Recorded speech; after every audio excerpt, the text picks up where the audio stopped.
ये मेरे भाई के साथ हुआ था जो हैदराबाद में रहता है। ये बात 2015 की है। वो उस समय बीटेक की पढ़ाई कर रहा था। उसका एक दोस्त था जो एक लड़की से प्यार करता था। वो उस लड़की से शादी करना चाहता था, लेकिन उस लड़की के माँ-बाप ये नहीं चाहते थे। इसलिए उन दोनों ने माता-पिता को बताए बिना शादी करने का फैसला किया।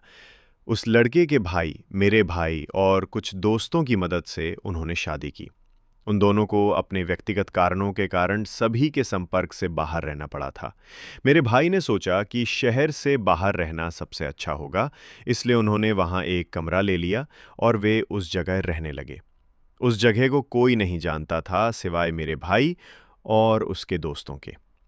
रात के समय शायद 3 बजे जिसकी शादी हुई थी, उसने मेरे भाई को बुलाया और कहा कि उसे बाहर से कुछ आवाज़ें सुनाई दे रही हैं और कोई दरवाज़ा खटखटा रहा है।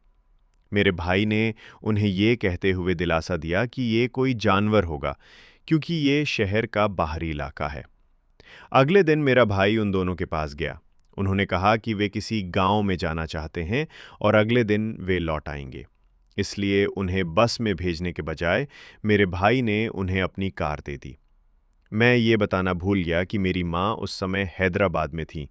अगर मेरा भाई बिना कार के घर जाता तो वो उसे ज़रूर डांटेगी। इसलिए उसने घर जाने की बजाय उस दिन कमरे में रात रुकने का फैसला किया।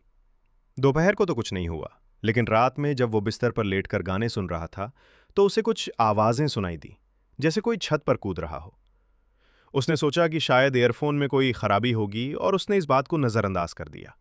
और कुछ समय बाद उसने हेडफोन को हटा दिया क्योंकि उसे नींद आ रही थी। रात 3 बजे उसने सुना कि कोई दरवाजे पर नॉक कर रहा है। उसने सोचा कि वो दरवाज़ा खोले, पर उसने नहीं खोला। अचानक उसने एक लड़की को चिल्लाते हुए सुना। वो कह रही थी, दरवाज़ा खोलो, कोई मुझे मारने की कोशिश कर रहा है। आवाज़ कई बार रिपीट हुई। वो समझ गया कि ये कोई इंसान तो नहीं है, इसलिए फिर से उसने ईयरफोन कान में लगाए और उस बात को इग्नोर करना शुरू कर दिया। अगली सुबह वो दोनों पति पत्नी आया और मेरे भाई ने उनसे पूछा कि क्या उन्होंने भी वही बात सुनी थी, रात वाली। और उन दोनों ने कहा कि हाँ, मैंने आपको केवल उस आवाज़ के कारण ही बुलाया था। वे तुरंत उस कमरे से भाग निकले और उन सभी ने उस घटना के बारे में पूछताछ की। पड़ोसियों ने बताया कि वहां एक लड़की की हत्या कर दी गई थी और तब से ये घटना आम है।